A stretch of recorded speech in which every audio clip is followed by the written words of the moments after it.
Okay, we're recording right now. Are you still there? Okay, hi. I'm so, I'm so, what if I hung up and I was like, actually, I can't do it. Goodbye.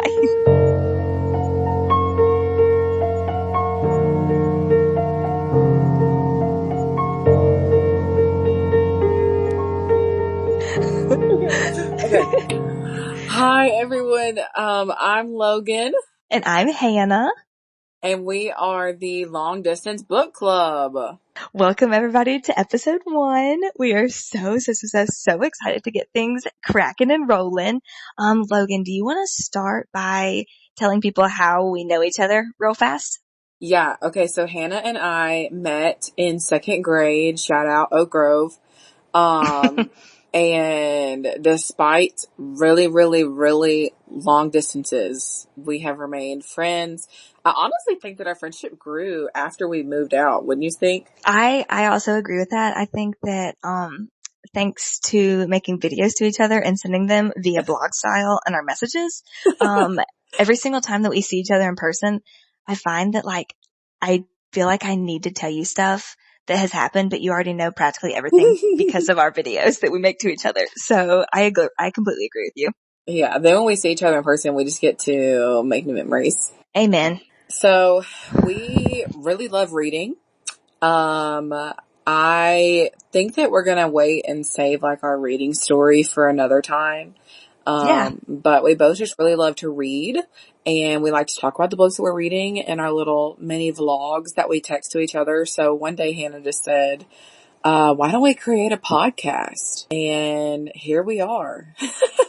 And Logan was like, you know what? I thought about that too. So I was like, well, I guess that means we have to do it. Yeah. So, we've actually picked a book, that is really popular right now. And we're just going to go for it. And then we'll tell you what we're going to read in the next episode. So we can talk about it, and maybe even you guys could read along with us. Tell us your thoughts too. So, this episode, we're going to talk about The Compound. Logan, how do you pronounce her name? I actually looked up the correct pronunciation of her name. And it is, according to Google, it is Aisling Rawle. Whoa, I was really off. I was saying Ailing, like I wasn't even saying the S. Okay, Aisling? Aisling, yeah. Like a twist on Ashley. Okay. Aisling Rawle. I like it. Okay. Yeah. Perfect. Yeah. So this book is also the Good Morning America Book Club book. I don't know how they picked that, but that means it's really popular. And you know what blows my mind is I was immediately after I read this book, I was like, okay, let me see what else Aisling Rawle has written. And I saw that this was her debut novel, and I was like, wow, that's impressive. Was it really? I didn't know that. Yeah.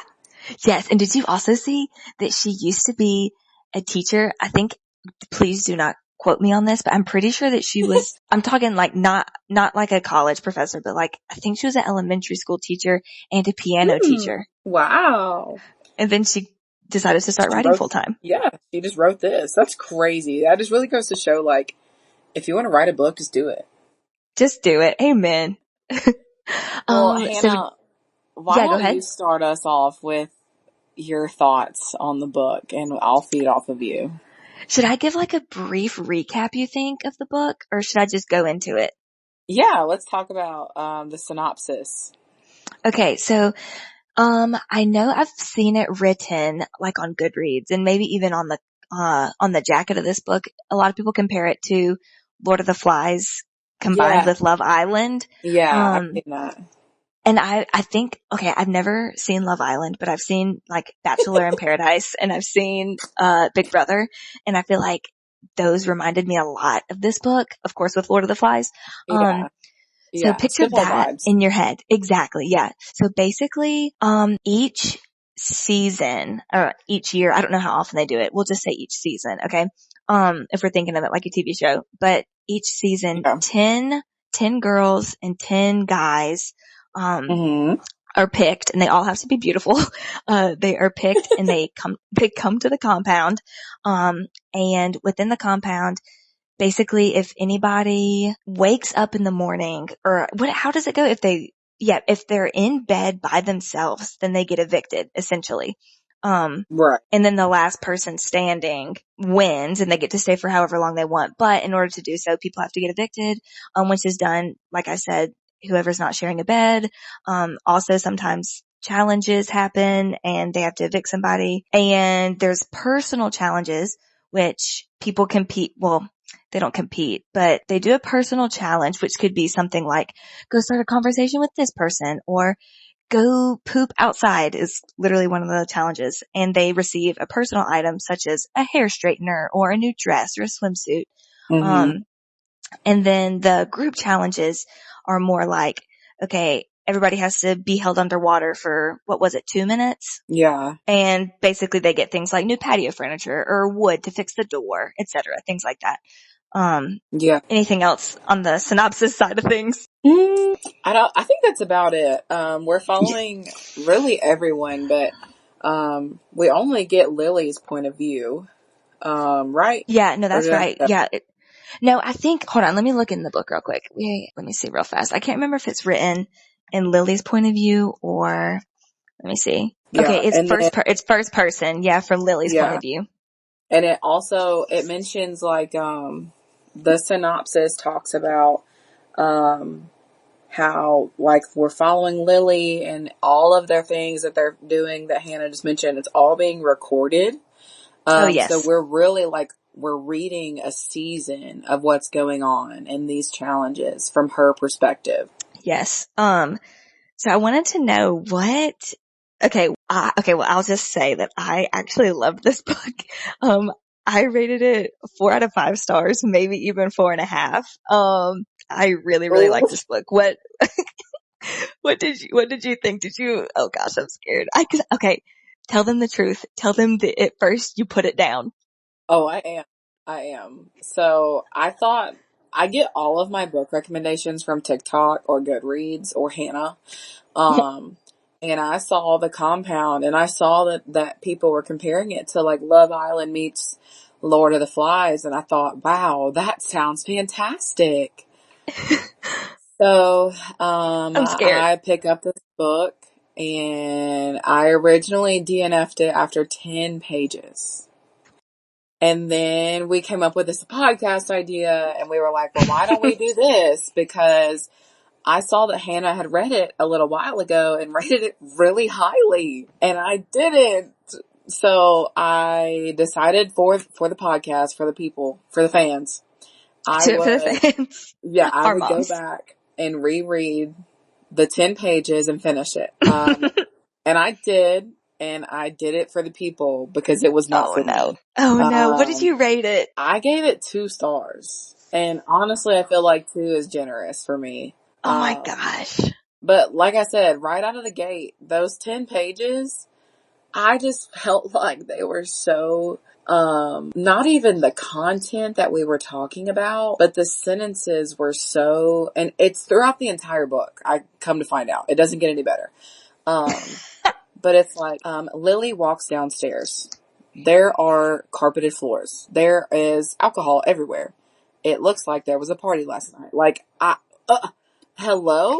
The sentences were so choppy. I was like, we could afford a complex sentence every now and then with some semicolons. Like anything would have been better than what we got. So that is really what put a terrible taste in my mouth the first time I tried to read it.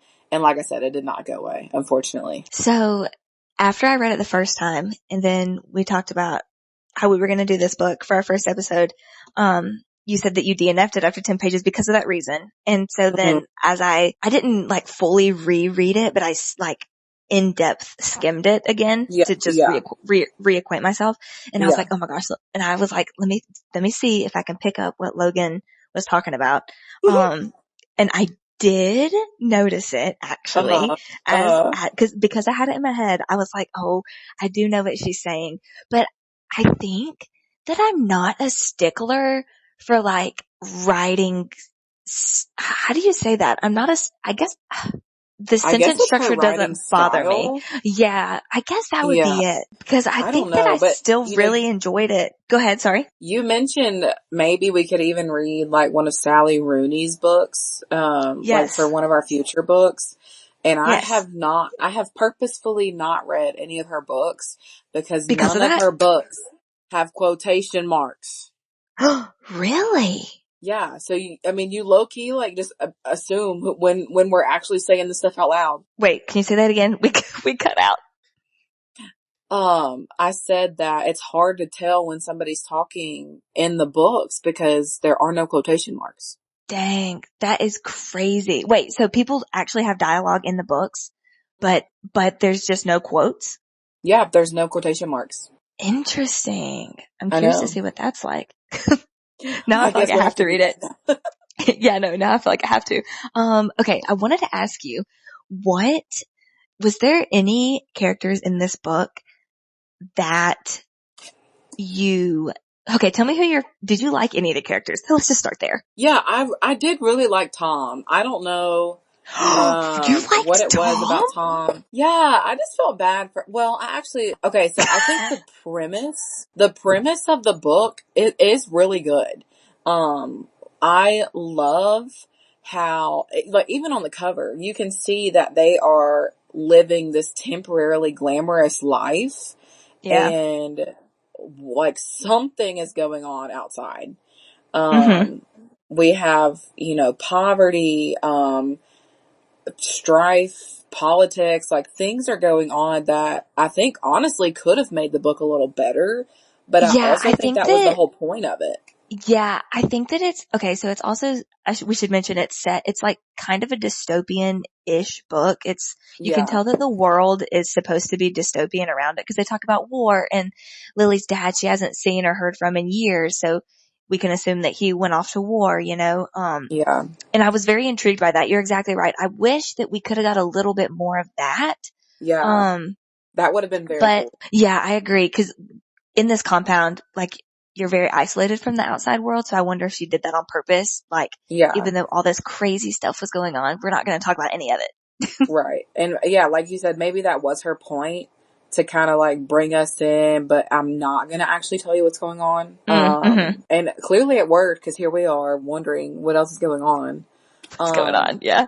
but I found it super interesting. At the end, Lily is like, so if you haven't read the book, here's your cue to stop listening to this podcast. Okay. Um, but Lily's our big winner. And she, at the end, she can stay as long as she wants, which I also think is an insane aspect. Mm-hmm. And the second she leaves, they will start a new season. And she walks out into the desert with her goodies, like all that stuff. Um, but like some of their prizes were not just a dress or accessories or lipstick. Like some of their prizes were food, Mm-hmm. appliances. One of the prizes was a door. So it really does make you question, what do their resources look like when they're not in this compound for the show? What is going on that's such a scarcity for them? Yeah. And jumping on the part where you said that they can stay as long as they want, as I was reading it, I was like, cause within the book, she talked about how the two people that stayed the longest were these two girls that, they basically became best friends and then they stayed for a while afterwards. But besides that, nobody makes it very long because it's like isolating essentially. And Hmm. Lily throughout the whole book was like, nothing would be able to make me leave. Like I'm staying, I'm just going to live the rest of my life here in luxury, et cetera, et cetera. And I was like, you know what, Lily, I have a feeling that the producers of this show are going to make it so that you will want to leave because then they're going to be losing out on a whole nother season of money or of viewers and then Right. of money, things like that. So I was kind of like, I think it's kind of like an open promise. Does that make sense? Yeah. And I was thinking, I kept getting very like, oh, I feel like I've been here before. I kept getting that feeling while I was reading it. And if I were to compare it, I do absolutely see where they're coming from with the Love Island aspect because, like Hannah mentioned earlier, if you go to sleep without a partner, you're essentially kicked out. And so not only are you having to win these games or challenges, but you also do have to a certain extent, like date these people. Yeah. And some of the challenges are like backstabbing challenges, like, lie to this person or don't tell them this. And so I also got the vibes of the Maze Runner. Because, Ah, in it's the been a Maze long time. Runner, yeah, the Maze Runner, they're essentially like a social science experiment and they're being watched. Like everything they're doing is being watched. And that's kind of what I got with the compound too. Like, what if this is just a social study that they're doing because so much stuff is going on in the real world? Are they maybe watching their behaviors? Are we watching what they would do and how far somebody would go for a freaking door? Yeah, that's a really good point. I didn't really think about that either, of it being a social experiment. I kind of just saw it more of like an entertainment thing, but that is actually very interesting. And I've heard a lot of people talk about how Aisling Rawle, how it's almost like a study of like the human condition, where it talks about how like materialistic we are and like Hmm. what we're willing to do in order to get like those material possessions that we love, and I think that the group of people, like the types of people that this show brings on, I think that they purposefully target the kind of people that those kinds of things matter to them. Does that make sense? Yeah. And I think I don't know. I think that because the compound got so much hype around it, I really think that Ashling could afford to write, more in the same world, but maybe from the view of a producer Oh my or the gosh. view from like the world and the strife that they're experiencing. And maybe somebody's watching Lily's season. Like, I think she could definitely afford to keep going with this idea. Yeah, and I don't think it would feel like a sequel that's like, oh, this person just wrote a sequel because their first one was a hit. Like, I think it would actually be really good. Like, Right. I would pre-order that book right now. Yeah, like it wouldn't be a money grab. Because Exactly. Yeah. even I didn't like the book and I'm still like, I would still read it because I still have so many questions. Interesting. Yeah, that's a good point, because there's a lot of questions that surround this world. Yeah, like, and they're not answered, which obviously feels very purposeful. Yes, I Um, do wonder. That's a good point. I do wonder if she'll write a book in the same world. I hope so. Maybe. I guess we'll have to see what else she has in store for her. I wonder if she still teaches. I don't think so. I think it said, when I was reading, I think it said that she quit to start writing full time, which I don't blame her. Yeah, clearly she's getting there. So, from somebody who Exactly. liked the book, why don't you tell me what stood out to you? So I really loved like seeing the like intersocialization of like all the people and like all the different personalities and like how they would get along and then how they wouldn't. And I also really, really enjoyed reading about the challenges, especially the group challenges. I really liked, Hmm. um, like all the group challenges that they did, and then um, the drama that would unfold and that would then ensue because of um, all the things that they had to do in order to get, patio furniture. Or was that the first challenge? The first group challenge that they had was they received like patio furniture or something, or maybe a Yeah, couch because there was nowhere to sit or something. yeah, something like that. But I really loved that. And something that I did not like about this book was our, protagonist, Lily. She, I, She she was really like, insufferable. she was quite insufferable. She kind of got under my skin, and I think it felt like, because she was quite wishy-washy. You know what I mean? Like, Yeah, she did not have an opinion about this, and she would just do that. And whenever she said that she would ask questions so people would answer her, because she knew that that makes people like you more, even if she yeah, already knew the answer to the question, I was like, oh my gosh, Lily, who are you? She, I don't know. She was not my kind of gal.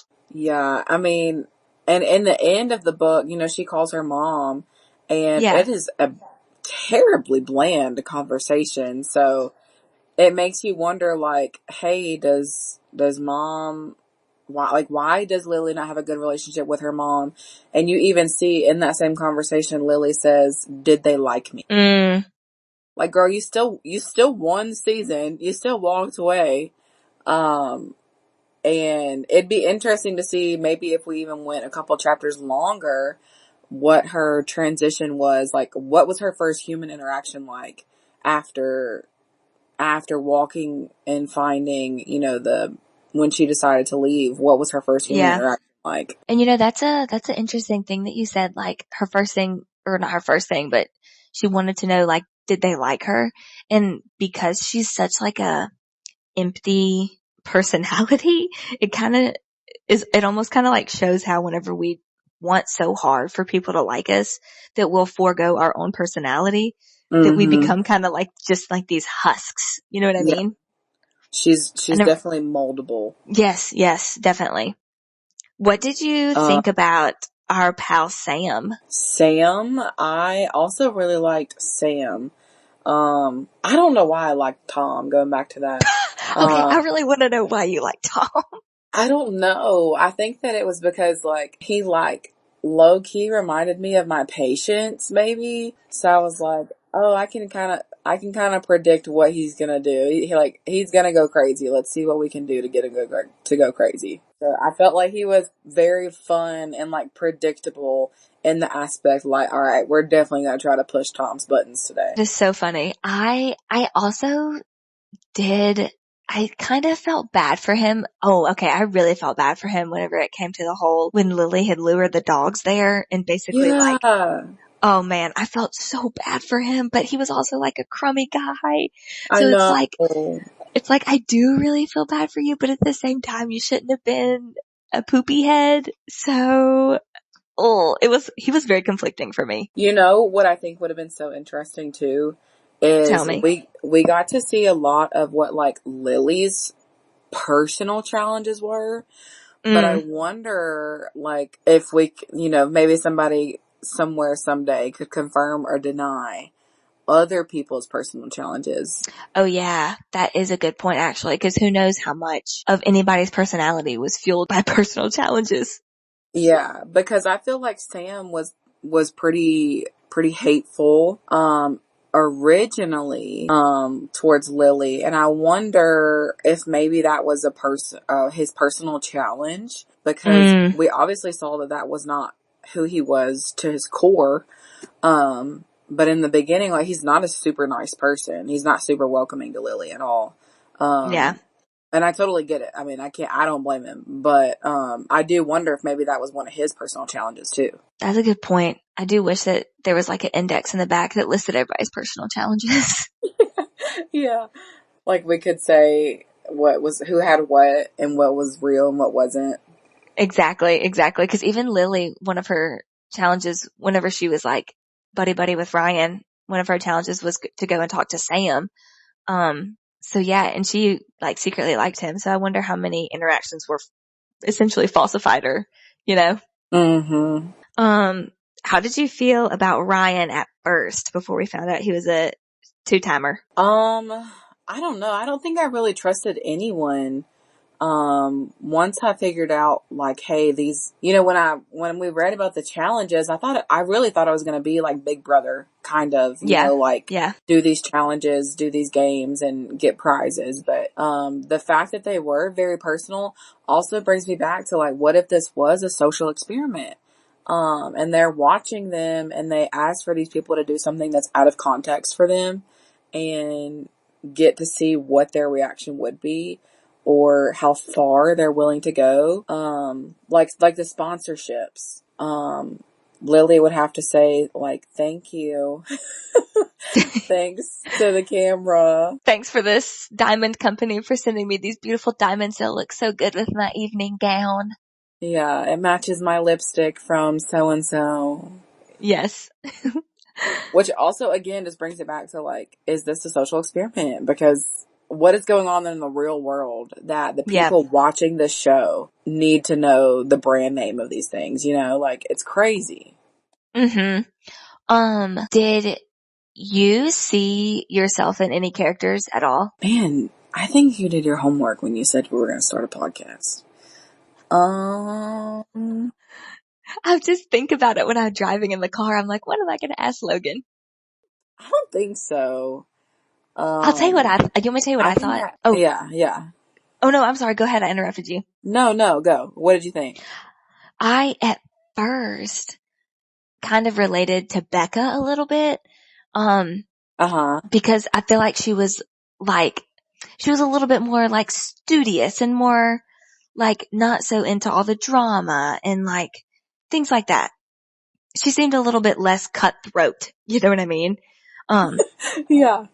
until the very end. And then she was quite cutthroat. Yeah. But at It first was I all scam. sympathized a lot. Yeah, yeah. At first I sympathized a lot with her, like especially whenever she had to share a bed with Sam essentially and she was like curled as far away as she could be because she was like, you know what I mean? You know, I felt bad for Becca too. Yeah. And I thought it was interesting even at the end where we got to see Sam like leave Lily a voicemail, Oh yeah. and then Lily, I guess she responded with that little fake phone that was like not cute is what she said. It was like an ugly Oh my phone. gosh. Yes. But you saw her like leave Sam a voicemail, and I was so surprised by Sam's like journey of finding himself after he left. Like, he Oh yeah. definitely left the show and he said, I need to go touch some grass. I'm going to go away for a while. Exactly. I think honestly that wait, no, wrong way, that Lily does not deserve Sam. Oh, for sure. I really think Sam was the most authentic person in the show. Yeah, I loved him. And just going back to like the social experiment part that I'm stuck on, obviously, um, like when they finish their season, the next one starts and nobody like goes into clean or Oh anything. yeah. And I saw somebody say like the what do you call it? The metaphor of how somebody thinks that this is so glamorous and they're sold like, hey, do you want to come on the show? And they get there and it's not what they think it is. And like Lily said, I'm never going to leave here, but she does because it's not what everybody thinks it is on the outside. On the inside, it's quite miserable. Yes. Hey, um, who was the guy? What was the guy's name that Candace, the most beautiful girl, what was her Boothang's name? Was that Andrew? Andrew. Yeah. Andrew. What, in the end of the book, what was wrong with Andrew as a licensed, therapist? Can you tell me what was wrong with Andrew? I think Andrew was having a mental breakdown for sure. Like he definitely went impatient after he left. Oh my gosh. He was like, I'm going to be there for you, Lily, at the pickup point. And it's like, Andrew, I don't think you are, bud. I think you need some Yeah. help. Yeah. How crazy would it have been if Andrew was that person waving at her though? Man, he really lost it. Yeah. I mean, I think that it just goes back to like, you really couldn't trust these people. That's Um, true. That is true. because you had no idea what their personal challenges were, Mm, even what their like ulterior motives were. So every time you turned, like, is this person trying to win a challenge or is this person like actually trying to get to know me right now? no, that makes sense. And who knows like what their lives looked like outside of the compound. Like, were they hardworking, like 8 to 5 people? Were they used to this lifestyle? Like, we really don't know to what extent they were already living these lives. I So can't I think remember. Andrew just had Yeah. a little breakdown. Yeah.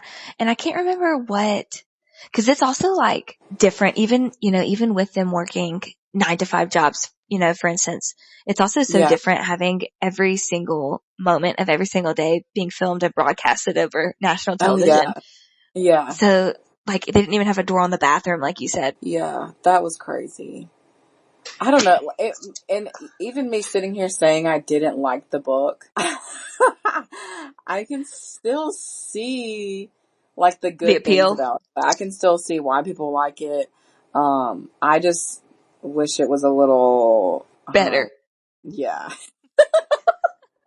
And then That's so like funny. at the same time, I didn't feel I didn't feel connected to any of the characters, which I feel like is something that I normally do in books. Like, Yeah. I am very empathetic and put myself in their shoes, and I couldn't do that for any of them. But No, maybe that was also the point. Like, maybe that was the whole purpose of giving them those personalities. yeah, cause that's also a big thing for me too, is I'm like, please, well, at least I thought it was. I was like, please let me feel connected to somebody in this book, you know? Like that's a big deal. If you don't feel connected to anybody, then why do you care about what happens to them? But like, I was just so drawn in from right when I started reading this book. I was like, oh my gosh, what is going to happen? I think it was the mystery of it that I was like, I didn't exactly know what was going on. Like, you know what I mean? Like and then whenever they break the rules, the contestants, remember whenever like the voice would come over the screen and Yeah. they would say like, that was your warning. Next time you'll be punished, you know, etc. I was like, what does that mean? In the beginning, I was like, does that mean they're going to kill somebody? Like, I didn't know, like what rabbit hole we were going down. No, it would not have surprised me if somebody did die. I Like, wonder if anybody, did they say if anybody has died? I don't remember anyone dying, but like at any point I was like, Tom's gonna lose it or Andrew's gonna lose it and kill somebody, and it Yes, wouldn't have surprised me at all. you're right. That is so, yeah, Um, that's crazy. what do you feel like Sam was like? Why do you feel like Sam was so attached to Lily? You know, that is a good question because I wonder the same thing. I don't know. Maybe he saw, okay, let me think of it from Sam's perspective. Maybe he saw that she was more reserved and she wasn't mean. I'm just pulling for straws here. I'm grasping for straws for poor Sam. It could have been, the only thing I can think of is maybe he just saw her potential, or Mm, maybe he just really liked how real she was. Um, or like blunt, I guess. Because at the end of the day, Lily didn't care about that's true. stepping on your toes. And she even says in the book, she's like, if you come on shows like this, you're probably a bad person. Oh yeah, you're right. So Lily, girl, what does that say about you? Yeah, exactly. Yeah, I I don't don't, know. I really think that Aisling should keep going and give us some more while she has yeah, this momentum. I know. And I wonder if you'll like her next book better if she writes a next one. I don't know. I guess it depends on, probably not, actually. I don't think so. If her entire writing style will just completely change and then you'll be Yeah, like, I okay, was now gonna I say, like it. there's really nothing she can change about it except everything. That's so funny. Um, so even though you rated this book 2 stars, is this one that you think like will stay with you? Yeah, I mean, I don't think you've read, I Who Have Never Known Men. Have you read that? No, but you told me to. Yeah, it kind of gives you the same vibes. Like, when the book is over, it's over. Like, you have a lot of questions that are essentially Ah, never answered. I like that. And I think that that was probably her whole purpose, was to get us pulled in and Mm-hmm. then I guess almost disappoint us. But, sometimes the best books and the best movies that we watch or see are the ones that don't have a happily ever after. Yeah. Like there are a Or ton of frankly, movies. like any after at all. Like you don't know what Yeah. happens. Yeah. We don't know what happens. Maybe Lily goes to find Sam. Like, we don't know. So I definitely think that I would recommend this book still, even though I didn't like it. I would still recommend it because of how Interesting. much it really makes you think. Mm-hmm. And it could be interpreted in like 20 million different ways. Yeah, you're exactly right. I recommended this book to everybody and anybody I know that reads books. Yeah. It was I so think good. it's definitely, I think it's a good idea.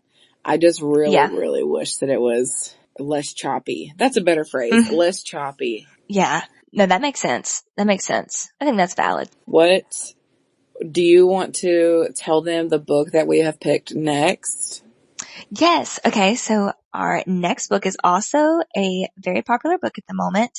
It is called Broken Country and it is let me find the author's name because I don't have that memorized. Do you know it off the top of your head? No, I don't. Let me pull it Hold on, I up. have it right here. It's Claire Leslie Hall, Broken Country by Claire Leslie Hall.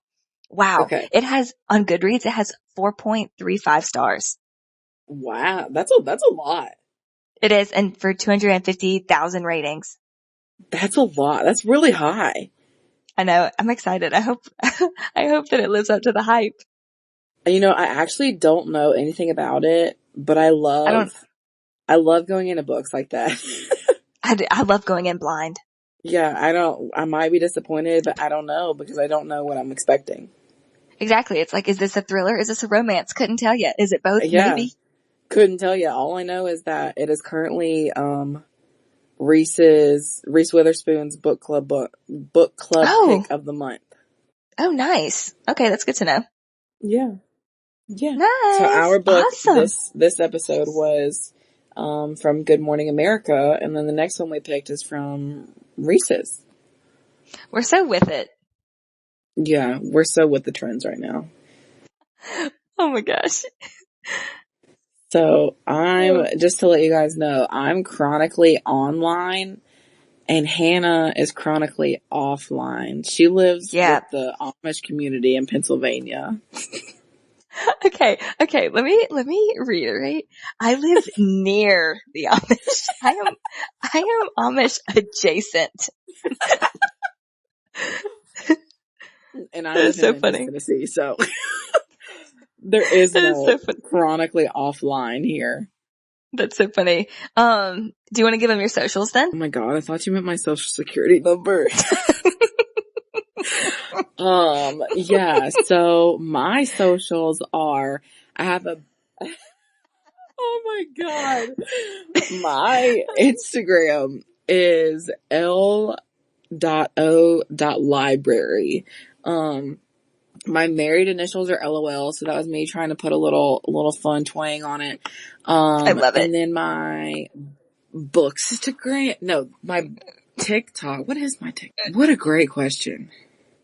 You can find it if you want, and we can just edit this part I out. think it's just, okay. Yeah, it's just Logan Olafson. Oh, So wow. we'll have to put her name in the podcast information so they know how to spell it. Oh yeah, good point. Yeah, we'll put that in the show notes. So yeah, anything else that you want to add before we hop off today?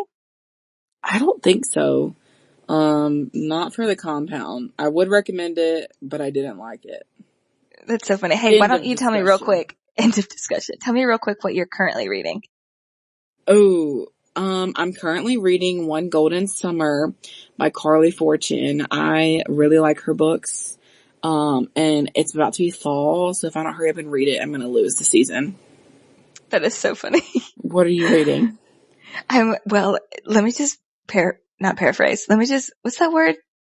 Preface this by Yeah. saying Oh god. that I did not know what this was whenever I picked it up. I'm reading Annie Bot by Sierra Greer. Oh Have you heard of that? gosh, Hannah. Have you heard of it? Yeah, I can't. Are you gonna finish it? Yeah, I'm like halfway done. I feel like I'm too far in. Oh wow, I can't wait to hear what you think. I know it's, I'm so surprised that you picked that up. well, like I heard another book podcast talking about it and I was like, oh, that sounds interesting because they were like AI meets like real relationships. And I was like, oh, let me see. And then I started reading it and I was like, oh, good heavens to Betsy. That's not what I thought it was. Yeah, it reminds me of that movie where the guy like falls in love with that computer. You Do you mean know what I'm talking Plankton from about? SpongeBob? I think is it called Her? Did you Oh hear gosh, me? that's Do probably you mean wrong. Plankton from SpongeBob? No, but that one doesn't count because she's real. Karen. Karen's real. That's I so don't know what funny. that movie's called, but I get the same. Oh, it is called Her. It is called Her. Oh, have you read this book, Annie Bot? No, because I saw enough about it to know that I did not want anything to do with it. I know. I kind of regret my decision, but at least it's interesting. Yeah, I'm really proud of you for widening your horizons. I know. I'm trying to do that because basically my library consists of psychological thrillers, and I'm really trying to like broaden like you said, my horizons. So we'll see. Maybe one of these episodes we could do like she picks mine and I pick hers. Deal. I would love that. And I give you a book to read that I don't know if I would intentionally give you one I know you're going to hate or If you one give that me I know Emily you're going to Henry, love. I'm gonna But scream. no, because you've given me Emily Henry. You've gone out there and read Emily Henry for me and Kristen Hanna. So I'd probably give you like somebody different, like maybe Elsie Silver or Liz Tom Ford. I'd give you something out of your comfort zone. I would appreciate that. I don't know what you would give me. I would probably give you some psychological thriller. Probably the best Yeah. one I ever read. Or the Book of Doors. You know, I actually really want to read that. You know, I rated that so high, and as I look back, I'm like, I don't really know why. Really? But you know what I You mean? love Like, that. I know, but do you know what I mean? Like, right when you finish the book, you're like, oh my gosh, that was so good. And then you think about it again about 3 months later, and you're like, really? 4 or Was it 5 that good? stars? Yeah, like it didn't stick with me, but I'm not going to change the rating. But Yeah. do you know what I mean though? Yeah, it loses its sparkle the longer It you did. let it sit. Sometimes I Yes. purposefully will not rate a book until I wait like a week because I Interesting. need to make sure my brain processes what happened. I prefer to not process. Well, we need to catch up on Broken Country. Yes. So, is that the right? Yeah, Broken Country. So we can talk about that one next. Okay, sounds great. Thank you everybody for listening. Okay, thanks for catching up with me. I'll talk to you later, lovey. Bye.